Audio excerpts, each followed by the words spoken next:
परमेश्वर के धन्य नाम की महिमा हो।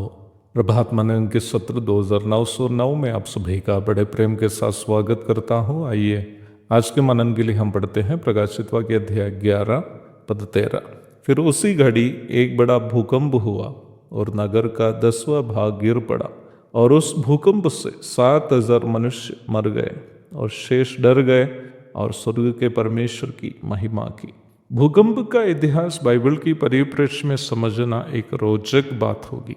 बाइबल में भूकंप को हम 3 परिप्रेक्ष्य में समझ सकते हैं। पहला, भूकंप परमेश्वर की सामर्थ्य का प्रदर्शन के रूप में समझ सकते हैं।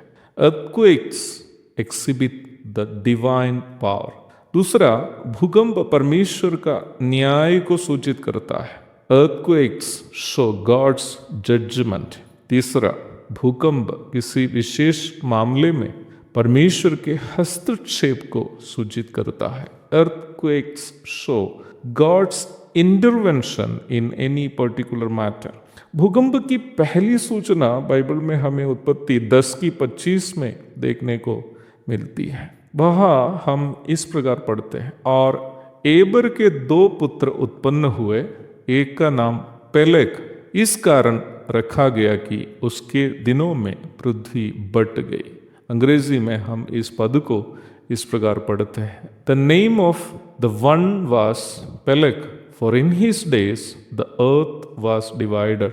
बाइबल पंडितों का माने तो ये पद महादेशों के रूप में पृथ्वी का विभाजन को सूचित करती है, परंतु जो तर्क करना चाहते हैं वे चाहिए तो कह सकते हैं कि यहाँ यह नहीं लिखा है कि भूकंप के कारण धरती विभाजित हुई है, परंतु उपलब्ध जानकारियों के मुताबिक कहूँ तो पृथ्वी की पपड़ी अथवा क्रस्ट एक भयानक भूकंप के बिना विभाजित होने की संभावना बहुत ही कम है।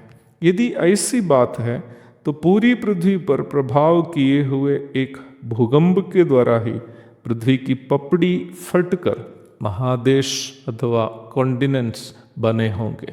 पाप जैसे जैसे संसार में बढ़ रहा था, परमेश्वर के प्रकोप की सूचना के रूप में इस भूकंप को हम समझ सकते हैं। भूकंप की स्पष्ट सूचना हम सबसे पहले निर्गमन 19:18 में देखते हैं। सीनै पर्वत पर परमेश्वर की उपस्थिति से समस्त पर्वत कांपते हुए हम वहां देखते हैं। इस्राएल के जीवन में परमेश्वर की भागीदारी को, हस्तक्षेप को यह सूचित करता है। परमेश्वर ने सीनै पर्वत से इस्राएल के लिए न्याय व्यवस्था दी थी। कोरह, दातान और अबीराम मूसा के विरोध में बलवा करने की वजह से पृथ्वी 2 भाग में बंटकर उन्हें निगलते हुए हम गिनती 16 की 31 से 33 तक के भाग में पढ़ते हैं।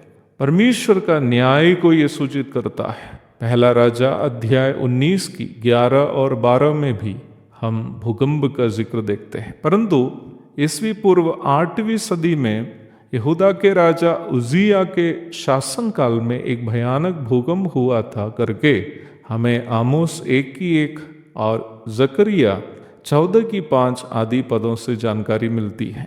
ये भूकंप इतना भयानक था कि काफी सदियों के बाद भी निम्न घटना लोगों को डराती रही। जकरिया 14:5 से हमें यह सूचना मिलती है कि उजिया के समय का भयानक भूकंप के समान एक भूकंप महाक्लेश काल के अंत में होने वाला है। प्रभु यीशु मसीह क्रूस पर मरते समय भूकंप हुआ था करके हम मत्ती 27:51 में पढ़ते हैं। मानव जाति के उद्धार के कार्य में परमेश्वर के हस्तक्षेप को यह सूचित करता है। फिलिपी जेल में पौलुस और सीलास जब बंद था, आधी रात में भूकंप होते हुए हम प्रेरितों के काम 16:26 में पढ़ते हैं। अपने दासों की मामले में परमेश्वर हस्तक्षेप करते हुए हम यहाँ देखते हैं। हमारे प्रभु यीशु मसीह जब संसार में था, उन्होंने महाक्लेश काल में होने वाले भूकंपों की भविष्यवाणी की।